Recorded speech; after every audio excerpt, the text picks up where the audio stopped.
panahon na ito. Amen.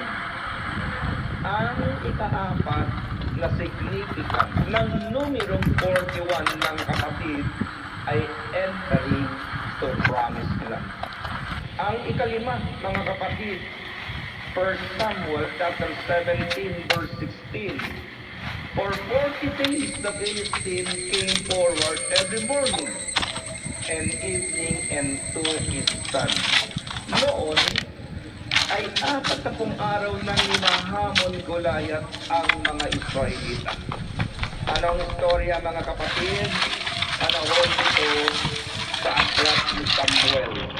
Mayroon isang lalaking Goliath na Pilisteo na higanti ito.